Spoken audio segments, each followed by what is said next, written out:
السلام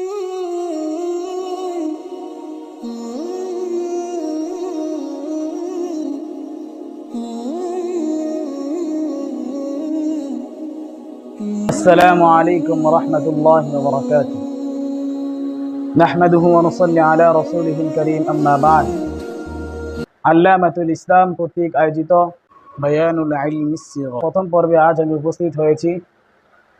এই মুহূর্তে যারা দেশ বিদেশ থেকে আমার ভিডিওটি দেখছেন সকলকে জানাই আন্তরিক শুভেচ্ছা ও মোবারকবাদ। প্রিয় দর্শক শ্রোতাবৃন্দ, আজকে আমরা ইলমু সিগা নিয়ে আলোচনা করব ইনশাআল্লাহ তাআলা। আমরা দীর্ঘায়িত করব না, এখনই আমরা ইলমু সিগা নিয়ে আলোচনা করব। তো ইলমু সিগা নিয়ে আলোচনা করার ক্ষেত্রে আমরা যে কিতাবটির ভূমিকা রাখছি, কিতাবটির নাম হচ্ছে কাওয়াইদু মারিফাতি সিগা, সিগা চিনার কায়দাসমূহ। লেখক মুফতি আলামিন রশিদ হাফিজাহুল্লাহ তাআলা। মুহতামিম মারকাজুল ফুনুন বাংলাদেশ একটি ইস্তেদাদপূর্ণ প্রতিষ্ঠান, যেখান থেকে অনেক দুর্বল মেধাহীন ছাত্ররাও যোগ্য হয়ে তুলে ধরছেন। আমরা আল্লাহ তাআলার কাছে দোয়া প্রার্থনা করছি, আল্লাহ তাআলা ওই মার্কাজের ধারাবাহিকতা কিয়ামত আগ পর্যন্ত জারি রাখুক, আমিন। প্রিয় দর্শক শ্রোতাবৃন্দ, ইলমু সিগা চিনার ক্ষেত্রে প্রথমত আমাদের ফেল থেকে চিনতে হবে।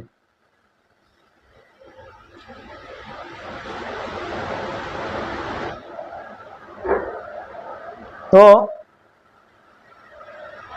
সিগার মূল প্রকার তিনটি: ফেলে মাজি, ফেলে মুজরে, আমরা হাজির মারুফ, ইসিম। চারটি সিগার মূল প্রকার চারটি: ফেলে মাজি, ফেলে মুজরে, আমরা হাজির মারুফ, ইসিম। এই চার ধরনেরই সিগা হয়ে থাকে। একটা সিগা হয়তো মাজি থেকে আসবে, অন্য হয়তো মুজরে থেকে আসবে, অন্য হয়তো মুজরের প্রকারগুলো থেকে আসবে, অর্থাৎ যে সমস্ত সিগা মুজরে থেকে গঠিত হয় ওই সমস্ত সিগা থেকে আসবে। আর আমরা হাজির মারুফ, 4 নাম্বার হয়তো সিগাটা ইসিম হবে। তো আমাদের সিগা চেনার ক্ষেত্রে 5টা জিনিস খেয়াল রাখলে আমরা প্রত্যেকটা সিগা ভালো করে চিনতে পারব। সিগা চেনার জন্য মোট 5টি জিনিস এবং প্রতিটির আলামত জানা আবশ্যক। 1 নাম্বার সিগা আলামত জানতে হবে, 2 নাম্বার বহসের আলামত জানতে হবে, 3 নাম্বার ভাবের আলামত জানতে হবে, 4 নাম্বার জিন্সের আলামত জানতে হবে, 5 নাম্বার মাজদারের আলামত জানতে হবে। তাহলে আমরা প্রত্যেকটা সিগা ভালো করে বুঝতে পারব। এই বিষয়টা খুবই গুরুত্বপূর্ণ। মূল ফেল 3 প্রকার: ফেলে মাজি, ফেলে মুজরে, আমরা হাজির মারুফ। যেহেতু ফেলে মাজির কথাটা আগে আলোচনা করা হয়েছে, তাই আমরা ফেলে মাজি নিয়ে আলোচনা করব। আমাদের দর্সি নেজামিতে ফেলে মাজির মূল আলামত নিয়ে আলোচনা করা হয় না, শুধু বিস্তারিত আলোচনা করা হয়। অতএব আমি বলতে চাচ্ছি, ফেলে মুজরের মধ্যে যেরকম একটা মূল আলামত আছে 4টা, তো তদ্রুপভাবে ফেলে মাজির মধ্যে মূল আলামত 4টা আছে, অনেকে আমরা জানি না। এই বিষয়টা অনেক গুরুত্বপূর্ণ একটা বিষয়। এই বিষয়টা না জানার কারণে অনেকে সিগা চিনতে ভুল করে। ফেলে মাজির মূল আলামত 4টি। ফেলে মাজির মূল আলামত 4টি। অনেকে হয়তো শুনে অবাক হচ্ছে যে ফেলে মাজি আবার মূল আলামত 4টি হয় কিভাবে? সারা জীবন শুনেছি 14টা, কিন্তু আমি বলবো না, ফেলে মাজির আলামত মোট 4টি। আলিফটা ওয়াও নুন, যার সমষ্টি আতাও না। আলিফের মোট 4টি সিগা। আলিফের মোট 4টি সিগা। জরবা, এই যে শেষে আলিফ, জরবা শেষে আলিফ, এই যে আলিফ আলামত স্পষ্ট ক্লিয়ার। তাসনিয়া মুযাক্কার গায়েব। জরবাতা শেষে আলিফ, তাসনিয়া মুয়ান্নাস গায়েব। জরবতুমা দু সিগা মুশতারিক, তাসনিয়া মুযাক্কার হাজির ও তাসনিয়া মুয়ান্নাস হাজির, এখানে শেষে আলিফ। তারপর জরবনা জমা মুতাকাল্লিম, শেষে আলিফ। এই যে 4টা সিগা শেষে আলিফ, এটাকে আমরা অনেকে ভিন্নভাবে বলে থাকি। আলিফ আলিফ আলিফ আলিফ এরকম বলতে বলতে অনেক সময় পেঁয়াজ খেয়ে যায়। সহজ সূত্রে কয়েকটা জিনিস মনে রাখলে আমাদের সব কিছু সহজ হয়ে যায়, কিন্তু আমরা সেটা জানতে চাই না। যারা জানে তাদের পিছেও আমরা ঘুরতে চাই না। এটা একটা আমাদের দুর্বলতা। এই দুর্বলতা থাকলে আমরা কখনো কোনো বিষয়ে সফল হতে পারবো না। এখন তার আলামত নিয়ে আলোচনা করা হবে। তার মোট 4টি সিগা।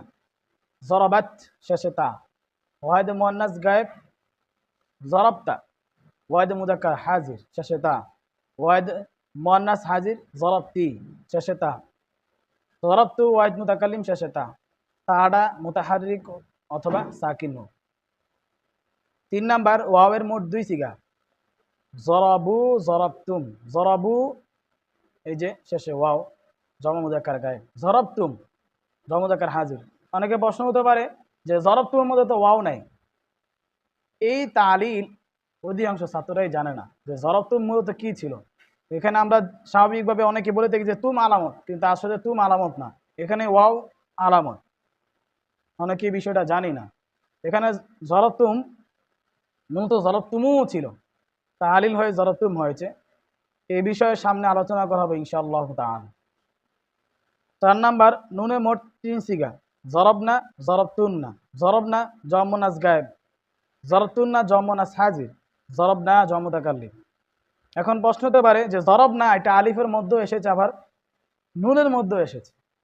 আসলে জরবনা এবং জরবনা জম মুতাকাল্লিম আর জরবনা জম মুতাকাল্লিম এবং জরবনা জম মুনাস গায়েব এই দুইটা মূলত একই ধরনের সিগা। জম মুতাকাল্লিমের মধ্যে জরবনা যে আলিফটা, এই আলিফটা আগে ছিল না। আর জম মুনাস গায়েবের মধ্যে জরবনা আলিফটা আগে থেকে নাই, এখনও নাই। আলিফটা পরবর্তীতে জম মুনাস গায়েব এবং জম মুতাকাল্লিমের মাঝে পার্থক্য করার জন্য জরবনা জম মুতাকাল্লিমের শেষে আলিফটা আনা হয়েছে। এখন মুহাক্কিকিন সরফিগণ জরবনাকে আলিফের আলামত হিসেবেও গ্রহণযোগ্য করেছেন এবং নুনের আলামত হিসেবেও গ্রহণযোগ্য করেছেন। সেই জন্য জরবনা নুনের আলামতের মধ্যে আসে, আলিফের আলামতের মধ্যে আসে। তো প্রিয় দর্শক শ্রোতাবৃন্দ, আজকের আলোচনা এখানেই সমাপ্ত ঘোষণা করছি। যারা আমার ভিডিওটি ইউটিউব থেকে দেখছেন চ্যানেলটি সাবস্ক্রাইব করে রাখুন, আর যারা ফেসবুক থেকে দেখছেন পেজটি ফলো দিয়ে রাখুন। পরবর্তী আলোচনা পেতে আমাদের সাথে থাকুন। আসসালামু আলাইকুম ওয়া রাহমাতুল্লাহি ওয়া বারাকাতুহু।